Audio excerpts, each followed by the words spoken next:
It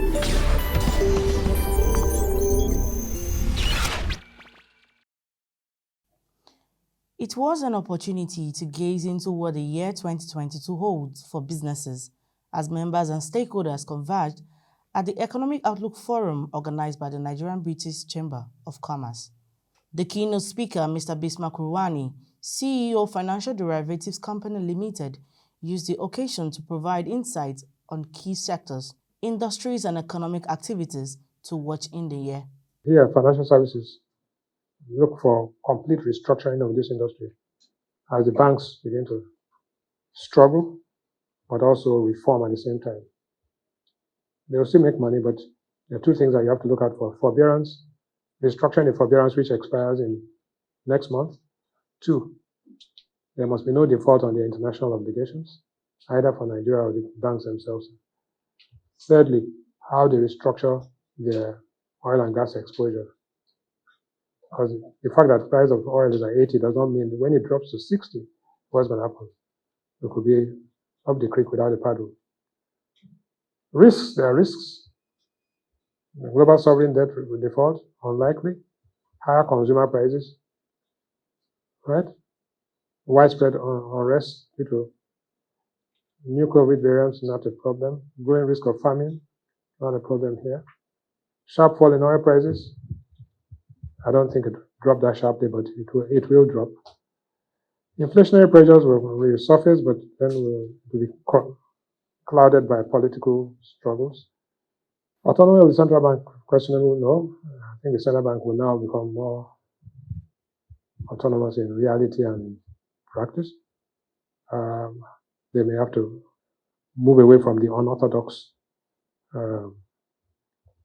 policies and have more orthodox. That's what's happening in the US. That's what's happening everywhere. So the Central Bank of Nigeria will fall in line with the rest of the world. NBCC will become more,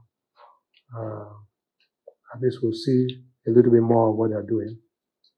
They're investing in refineries and all of that. So there'll be a lot of activity there, but people are going to be asking questions, and NBCC will have to open the books a bit more. Infrastructure risk, the point is that most of these projects have to be completed, right?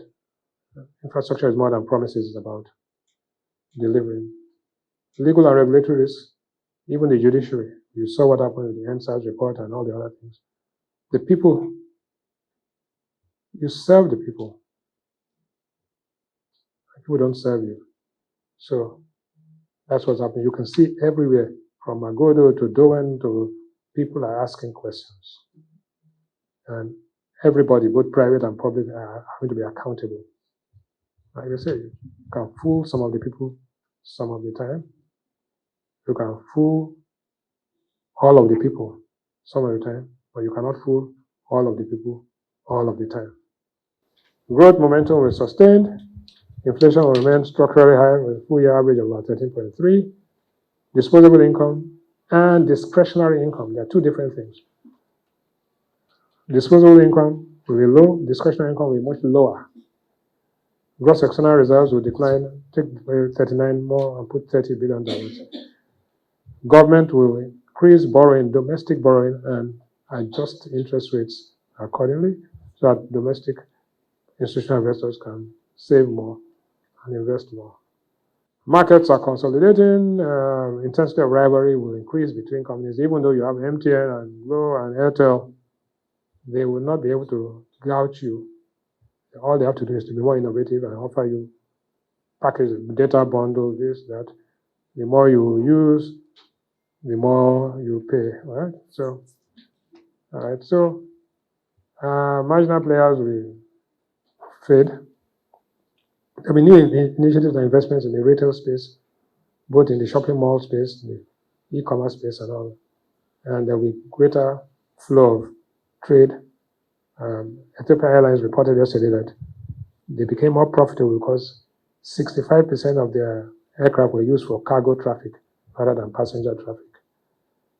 Competition amongst private education institutions and private universities will increase, or whatever they are called. Major investments like Dangote and others will kick in and will help. Oil prices remain stable, but remember, they will decline sometime in the year before the US elections. In fact, next quarter, real GDP growth will remain at that level, even in 22, 23, much higher. And fiscal policy will be clouded by political considerations as people are exiting. But again, the more accountable government policymakers are, the more efficient the economy will be, and the better your well-being. Thank you very much, ladies and gentlemen. In an interactive session anchored by Chinwe Egwem, Chief Economist, Coronation Merchant Bank, Rewane believed an alignment between fiscal and monetary policies will stabilize the economy. This economy had grown as much as 5, 6, 7% in the past. So what is the potential GDP growth rate is something like almost 8%. For you to actually reduce unemployment, you have to be growing at 1 or 2% above the potential GDP growth rate. Therefore, Nigeria needs to grow at about almost 10%. If you are doing 3%, right, it's like a student who has the potential of having 90% getting 55% and you're clapping for yourself. What we want to do, what are the catalysts that will bring about this growth? The catalysts are productivity due to ICT, new investments, right?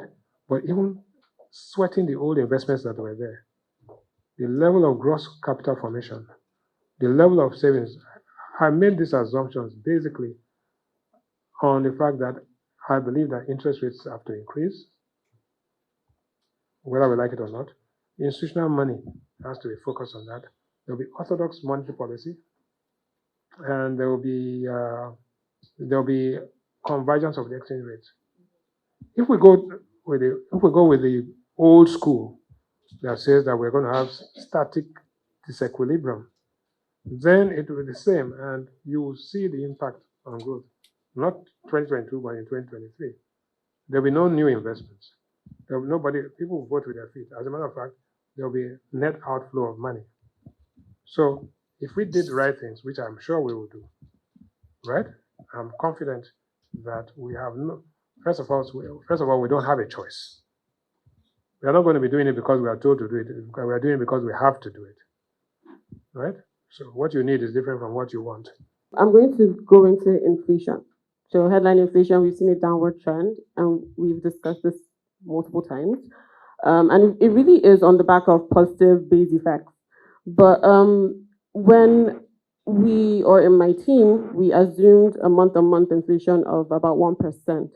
And using that, we saw that a reversal would begin in April. And 1% is modest, in my opinion, because of the potential subsidy removal. If that happens, that 1%, in my opinion, should be higher.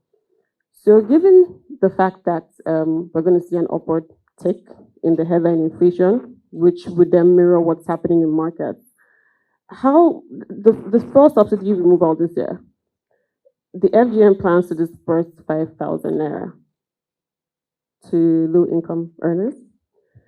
Do you think this is enough to cushion the effect of the impact of this removal? One, do you think it's a good use of funds? There are three people that are actors in this economy. Number one, you and I, the consumers. Number two is the government. Number three are the firms. So you have that. So when you have C plus G plus I, you get national income. What you've done is to take money from the consumer and give it to the government. So who is a more efficient user of this money? Is it my money in my pocket or the government? At the same time, we want the government to tar the roads, they want them to go do this, they want to build schools. You can't have it both ways. But the government has to know that it has to be accountable. No? But having said that, in 2012, we took the money from the people, and what did we do? We put it in a bank account under the name of a company called Shopee. Shopee spent 12 months or 18 months drinking whiskey rather than doing anything. So it led to a near collapse of economic activity. So we saw growth and nothing. So the worst thing to do is to hand over money to a government that's incompetent. So when I look at the drivers of inflation, you have to do this thing. If you don't do it, first of all, you will have some inflation. That's not afraid. But let's ask ourselves, Nigeria, it is 19 cents per liter or 20 cents per liter. In Accra, it is $1.21 a liter. In Benin Republic, it's about $1.15 a liter. In Cameroon, what are the rates of inflation in all of these countries? If it is true that the moment you deregulate the price of PMS, there'll be inflation, how come inflation in Ghana is 11%? How come in Benin, of course, they have a different system, 2%. But here that we are subsidizing, we are having inflation of 15, 16%. So what causes inflation? Is it subsidy or? Thank you. Thanks for that. I like that you touched upon the VAT hike. So the next question is, this imposition of a 10 naira per liter excise duty on non-alcoholic, carbonated and sweetened beverages is one way the government plans to boost revenue for the 2022 budget. In your view, will this have a visible impact on revenue? It will. It's called a sin tax. So it is not an ad valorem tax. It's a specific tax. So it actually punishes the poor who are buying cheaper drinks. So taxes must have there are 4 canons of taxation according to Adam Smith. 1, it must generate revenue. 2, it must be easy to administer. 3 is that it should be equitable. The rich should pay more than the poor. And 4, the poor. Then the 4th is that it should be neutral. It shouldn't distort the allocation of resources. But no tax ever meets the 4 canons, so you trade it off. So an increase in the price of petrol at the tank is regressive because the poor man pays that same tax as Aliko Dangote will pay in his car. Aliko can only enter 1 car, he can't enter 2 cars at the same time. So we deal with that. Is it easy to collect? Very easy. VAT, excise, you just collect it, so it generates revenue. So it is easy to administer, it generates revenue, but it is not fair. It also can distort the allocation of resources. People, once you bought that petrol or pay that 10 naira per liter of pure water is not part of it, mind you. No. It has to be carbonated. Then you would have, so there'll be some adjustments. But one way of doing it is, why don't you just tax the sugar people rather than tax right? If it's like, if the guy is bringing cocaine into Nigeria at the airport and you say, okay, we will charge you when you are on the street where you are buying the cocaine, it would be easier to just deal with it, right? But I don't believe that sugar is a sin. And secondly, luckily we are not obese, so we don't have the problem. Mrs. Bisi Adeyemi, the president of the NBCC, shares her takeaways from the outlooks and how the chamber is positioned to drive trade and investment. So I'm leaving this event today very optimistic. I mean, more optimistic than I was when I started. I was optimistic, but Mr. Rewane has sort of given more assurance. So all the concerns one had, I mean, yes, there are concerns, particularly around the political permutations leading on to 2023. But inflation, if it comes down as he has predicted, if the first subsidy is taken away, and if government does all that it has proposed to do according to the budgets and according to the economic plan, there is reason to be optimistic. We're indeed positioned. I'm speaking to you now from a plaza, a multi-purpose plaza. We have a trade and investment sector here in the chamber, and we're having an exhibition in March for businesses that want to showcase what it is they're doing to attract not just local businesses but international businesses, because like he has said, it's foreign direct investment that will really drive the economy as we begin to recover. Despite the trilemma of high poverty, unemployment and inflation in Nigeria, one key expectation from the citizens as it concerns government and economic policies is the need for accountability good governance, and effective management of resources.